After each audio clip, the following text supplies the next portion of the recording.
everybody, welcome back to Horse Stories. This is Captain Equine, and I am so excited for the third episode. I'm a little bit behind on my schedule. I've had a pretty hectic life lately, so please apologize for any delays. For the next 3 days, the next 2 days.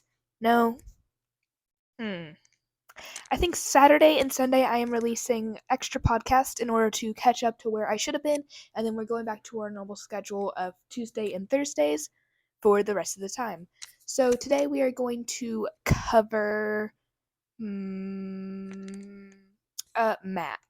So Mac is he's 1.5 years old colt, and I've had him for about 7 months now, and I got him to be my project horse basically. I apologize for any weirdness of my voice. I am a little bit sick, so I am gonna sound a bit weird. And there's gonna be cuts in the videos for sneezes. But basically, he is my 1.5-year old colt. I've been training him for the past 7 months, and he's been doing pretty well.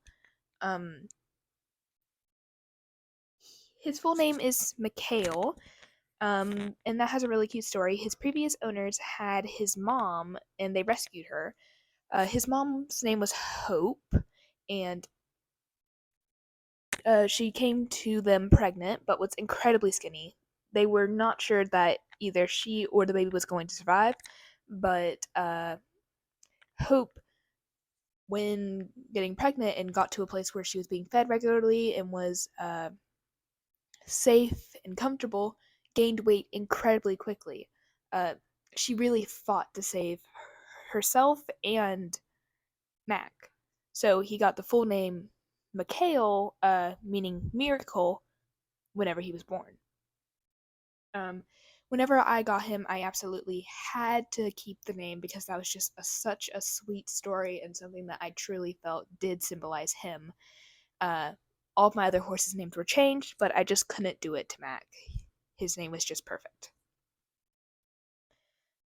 So let's get another story. Whenever I first went to go and see him, we drove in the car for 2 hours.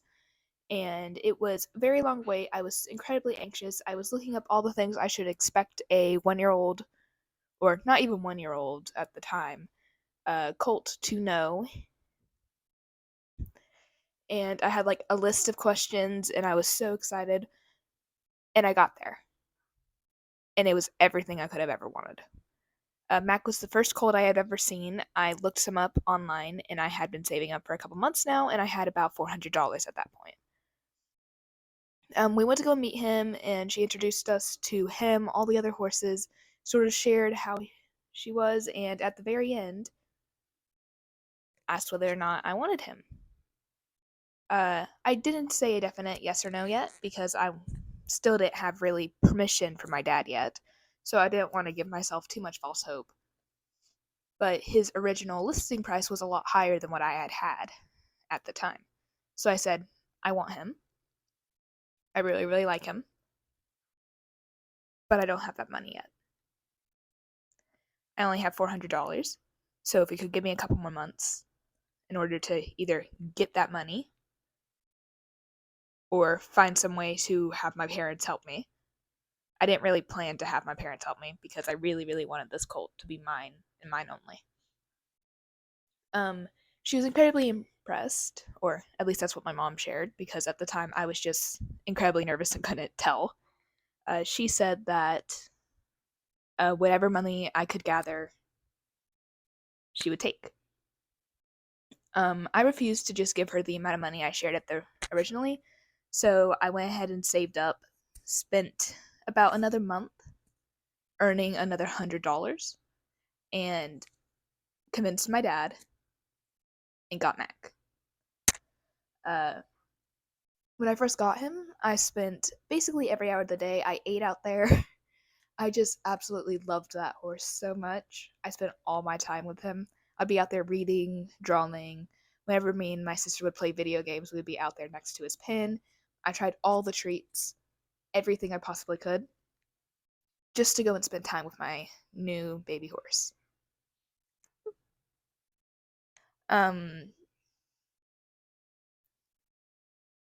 So after about 2 weeks, I got started training. First, I taught him whoa, because that felt important. No, wait. I believe first I taught him to get a halter on. He originally had that halter on, but I really wanted him, and we just didn't take it off after he got here. And I really, really, really wanted him to be comfortable with putting a halter on and off. So I worked with him on that. I put it on, would give him treats and everything, and whenever I took it off and he would stay there, I'd put it on, off, on, off, over and over and over again. After that, we attached a thin lead rope to it, cut it to where it wouldn't tangle around his legs, and used that method to teach him that if he steps on his own lead rope, he's okay. He's not going to die, he just needs to back up. That was a really hard one for me because he was panicking for a bit, and then he calmed down, and I did not like that. That was one of the stones in making me change my entire training way. Next, we taught him whoa, which was really, I would start walking, he would walk next to me, and then I would stop, say whoa. And if he stopped with me, he got a treat. If he did not, he would keep going and he would have to come back to me in order to get that treat and stop. We did it with him on one side of the fence and me on the other side because we wanted to go faster than just walks. So I trotted and cantered with him. It was a lot of fun and I enjoyed doing that quite a bit. Then was his first farrier visit. He panicked. He was very... I hadn't taught him at all anything to do with feet. That was an eye-opener for me that I needed to get started on getting his feet trimmed soon because I didn't want him to have any medical issues later on because I didn't teach him how to get feet. So I got started. I tried all different types of methods. For 2 months, nothing would work. I got incredibly frustrated and started struggling with motivation to get out there because I was just struggling to teach this horse this very crucial thing. I absolutely loved him, but whenever I went out there, I didn't want to work. I just wanted to spend time with him because that's what I wanted to do with my colt. And then I found a new method. We had been doing a bit of treat training in between with some of the horses just as like a little fun bit to separate some of the harder training work that we did. And it worked. He did amazingly, and now I can pick up his feet really well on his front too, and okay on his back too. I'm still working on those. So yeah, we started doing R positive full time. Though nobody can really do R positive full time, that's just not possible. There are situations where you have to do otherwise. So he leads normally, or not normally, he leads with the other way. And trailer time. His first time I put him inside a trailer, he was okay. Then he freaked out and ran. At the time, we were building, and I didn't think ahead. I didn't get the escape hole ready for me to get out and be able to catch him. And he ran out and came close to some wires. That really freaked me out, and now I refuse to go out there without a parent with me to make sure that there is a second person that can go and catch him if he runs. We haven't done very much trailer work, which I'm going to have to get started on that soon due to us moving.